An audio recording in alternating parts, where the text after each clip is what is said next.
16, o, si Jemima, okay? Siya yung...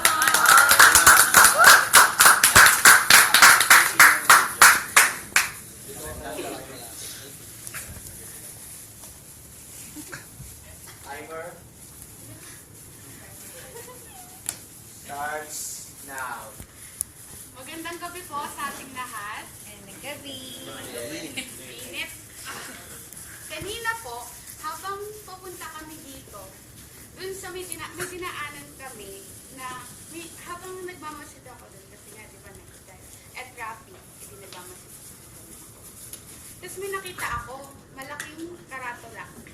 Ang nakalagay, bawal magtapon ng basura dito. Tapos may mga nakalagay pang multa. Tapos maya-maya, tinignan ko kung may mga nakalagay na basura. Pagtingin ko, ang dami, sobra. Tapos kinausap ko si Kuya. Kaya tignan mo yun o. Doon, madaming basura.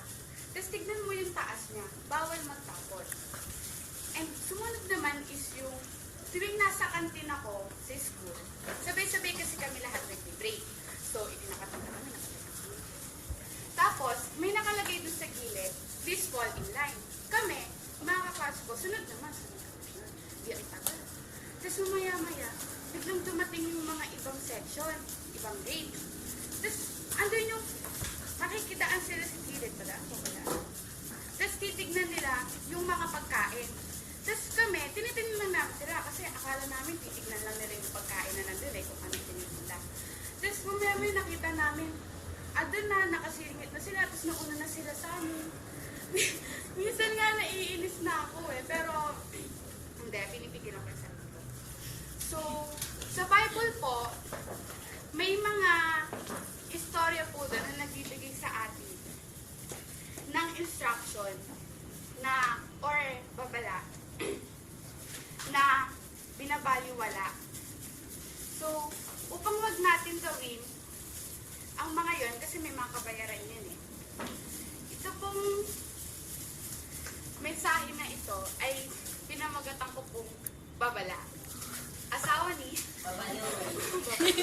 So, sabay-sabay po natin buksan ang ating mga Bible at basahin sa 1 Corinthians 10 verse 6 to 11. Naririnig niyo naman po ako, di ba? Yes. Ay. 1 Corinthians 10 verse 6 to 11. These things happen as examples for us so that we will not crave evil things as they did. So, do not be idolaters as some of them were. As it is written, the people sat down to eat and drink and rose up to play. And let us not be immoral as some of them were. And 23,000 died in a single day. Verse 9, and let us not put Christ to the test as some of them did, and were destroyed by snakes. And do not complain as some of them did, and were killed by the destroying angel. These things happened to them as examples, and were written for our instruction on whom the end of the age has come. So, sabay-sabay po tayong manalangin. Okay na po kayo ako po. So, Panginoon, maraming salamat po sa gabing ito na binigay niyo sa amin. And Lord, maraming salamat po sa opportunity po na binigay niyo upang makatayo ako dito sa harap. Lord, itago niyo po ako sa likuran ko at hayaan niyo po na yung banal na Espiritu po ang magsalita ngayong gabi. Maraming salamat po sa pangalan ni Jesus. Amen. So, ano ang mga nangyari sa Israel noon na magtuturo sa atin upang hindi natin gawin ang kanilang ginawa? Unang point is, do not be idolaters. Makikita po natin yun sa verse 7. And syempre, para mas malaman natin kung ba't yun nasabi, tignan po natin sa Exodus 32 verse 1 to 6. So medyo mahaba-haba, ikukwento ko na lang po. Nung time kasi na yon, si Moses, nandun siya sa Mount Sinai. And yung mga Israelites, naiwan sa baba. And nandun yung sabi nila na, gusto namin magsamba sa Diyos. Pero ano yung sasambahin namin? So, ang nangyari, gumawa sila ng Diyos-Diyosa nila at yun yung golden calf. And pagtapos nun, kinabukasan, yun yung sinasamba nila and ino-offer nila ng pagkain. And nandun yung pagkababa ni Moses, syempre, nagalit. And nagalit din si Lord. Kaya ang nangyari, pagkahagis ni Moses, kasi dala-dala niya yung Ten Commandments, pagkahagis niya nung tablet, or nagkaroon ng earthquake at nahati yung lupa at marami dong namatay. So yun yung unang point na do not be idolaters. And second point is do not be immoral. Makikita po natin yung sa verse 8. And katulad nung sa una, para mas malaman natin kung bakit do not be immoral, buksan po natin or kahit basahin na lang natin sa bahay natin kasi mahaba din. Yung Numbers 25 verse 1 to 9. Ikukwento ko na lang din po kasi mahaba-haba. Kasi pag binasa natin, matagal. So Numbers 25 verse 1 to 9, ayan yung time na yung mga Israelites is nakikipagrelasyon sa mga taga-Moabite yung time na yun. At yung mga Diyos nun, inaalayan din nila and sinasamba din nila. And nagalit si Lord kasi nga ganun nga yung ginagawa ng mga Israelites noon. Kaya, nagpadala si Lord ng plagues and 24,000 yung namatay. Ayon dun sa Numbers 25 verse 1 to 9. Third point, do not put Christ to the test. Makikita po natin siya sa verse 9. Verse 9. So, do not put Christ to the test. Nung inaaral ko to, medyo nalilito ako kasi hindi ko alam kung paano siya tatagalugin. Pero, nung binasa ko yung Numbers 25 verse 2 to 6, okay lang po nabasahin nyo ngayon, pero ikukwento ko na lang din.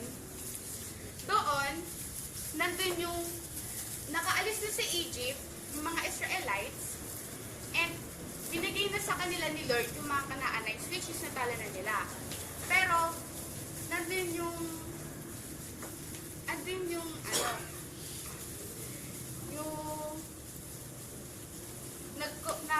kinausap pa rin nila si Lord and si Moses, sabi nila, ba't inalis niyo pa kami sa Egypt? Eh, maayos na kami doon. Tapos, dinala niyo kami dito, sa disyerto, wala namang pagkain, wala namang tubig, parang mamamatay kami. So, anong ginawa nila? Nag-reload nila si Lord sa tent. And last point is, do not complain sa verse 10. And makikita po natin siya sa Numbers 16 verse 41. Pero mas maintindihan po natin siya sa Numbers 16 verse 46 to 50.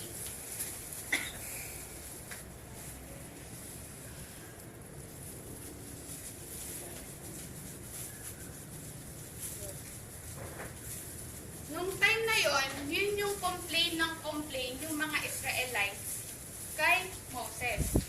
And dahil sa pagkakomplain nila, nagpadala ng plague si Lord. Madaming namatay. Pero pagkatapos nun, nag-complain pa rin sila ng nag-complain. Kaya, mas nagalit si Lord. Mas madaming namatay. And ang namatay nung time na yon is 40,700. So, ngayon, nalaman natin yung mga ginawa ng Israelites noon na naging example sa atin ngayon. Ngayon, papayag ba tayo na yung mga nangyari sa kanila is mangyari din sa atin? Hindi. Siyempre, di ba hindi? So, ano yung mga bagay na dapat natin gawin upang hindi mangyari sa atin yung mga nangyari sa Israelites noon? Una, first point, be a listener. Matuto tayong makinig sa mga nagbibigay sa atin ng babala and sa mga instructions na ibinibigay sa atin. Pangalawa is, be obedient. Siyempre, makikinig na rin tayo. Siyempre, dapat mas maganda kung susunod na din tayo sa mga binibigay nila na instructions. And last is, be faithful. Na kung makikinig tayo, kung susunod tayo, maging tapat na tayo na lagi natin yung gagawin. Upang hindi na natin maranasan yung mga nararanasan yung mga Israelites noon. And ibinigay nila sa atin yon na dapat gawin nga natin yung mga ito upang hindi tayo matulad sa kanila. Kaya ito pong mensahe na to ay pinamagatan ko po babala. So, manalangin po ulit tayo. Panginoon, maraming salamat po sa mensahe na ibinigay niyo Maraming salamat po sa mga bagay na natutunan namin at in-offer niyo po sa amin ngayong gabi. And Lord, thank you po kasi nagawa po namin ito ng ayos at may naiintindihan po kami. Sa pangalan ni Jesus, Amen.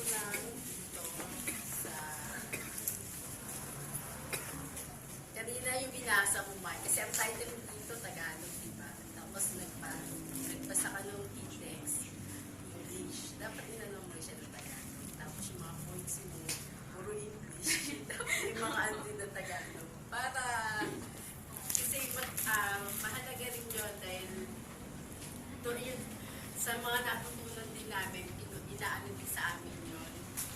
Implement din sa amin yun na pag Tagalog, Tagalog. Pag English, English. Mahalaga yung mga gano'n.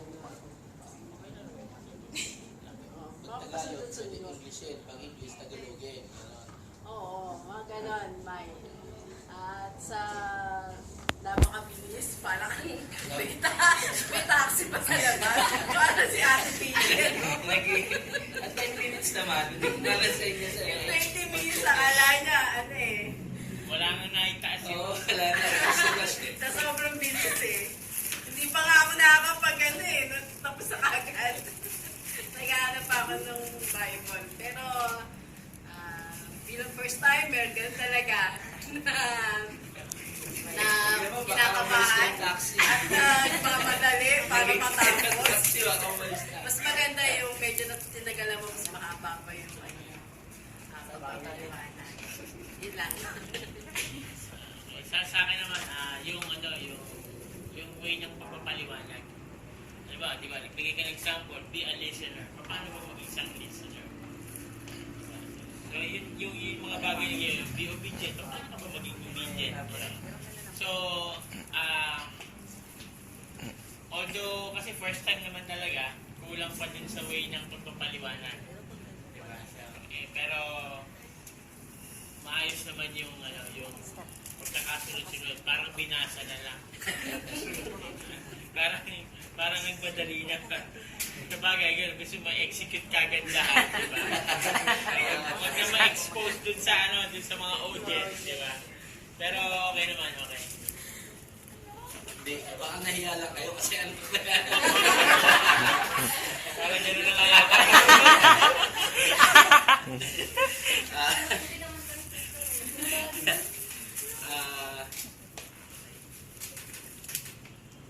Yung sa outline, siyempre tinignan ko na eh. At chinek ko, okay yung outline, kaya lang bilang first timer, nakakakaba na may explain mo ng maayos yung outline. Kaya siguro dahil na siya sa time, nako-conscious siya sa time, kahit wala pang nagtataas ng gano'n. Pero baka kami nakikita na taxi sa labas. Hindi, 9:45 eh. Wala pang 10 minutes eh. Pero sana yung outline, maganda kung na-explain pa ng Yun nga talaga naman yung mga nabanggit na, yun talaga yung napansin namin. Pero yung pagsasalita mo, kung may mic lang, siguro baka okay yung pagsasalita. Okay naman yung paglalakad mo, okay din naman yung suot mo, kaya walang problema doon. Pero yung sa pag-explain lang ng mga points para mas nakulangan lang ako sa pag-explain. Yung do not be idolaters, yun nga, paano yun? Nandun nga yung example, may binigay ka mga points, pero yung